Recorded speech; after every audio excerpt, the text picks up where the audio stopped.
Ani khatung male subrai ji suno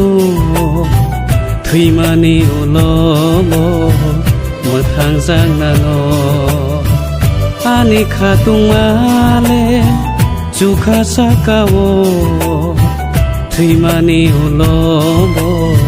mothang jang nano Pui tu khlai nai bebak brongo mothang ti sana Pai thang ni asalo subrai ji sule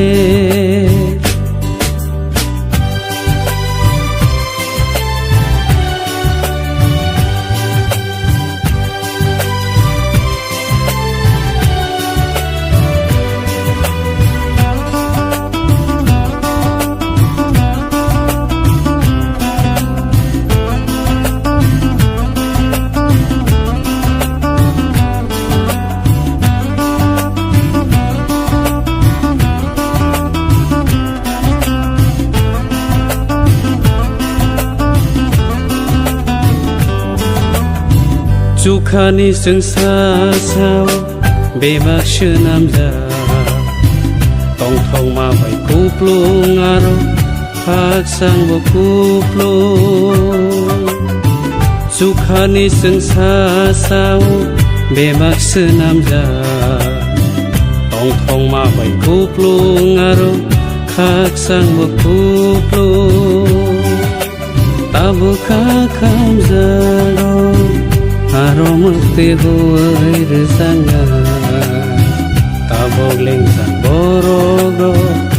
Aro leng lama mala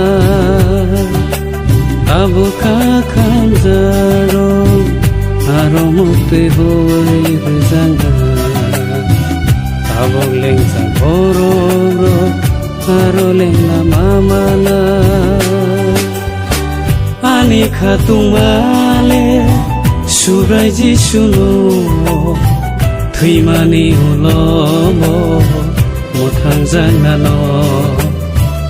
Ani khatung male jukha sakawo thimani ulomo mothang jang nano Pui tu khlai nai bebak brongo mothang ti sana Pai thang ni asalo subrai ji sule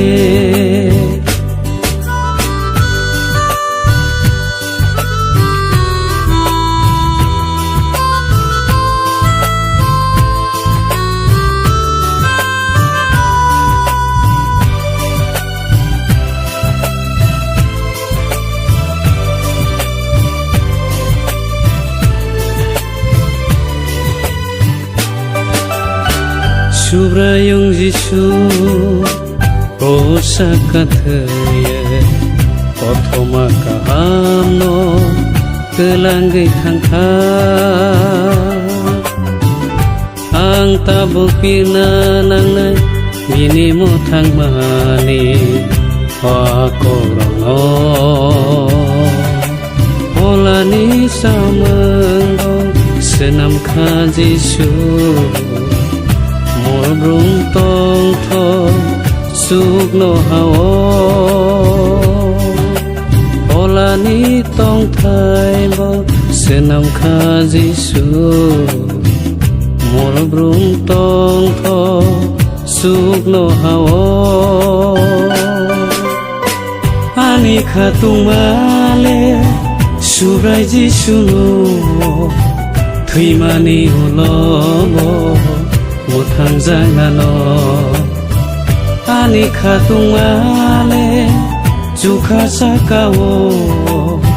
thimani ulomo mothang jang nano Pui tu khlai nai bebak brongo mothang ti sana Pai thang ni asalo subrai ji sule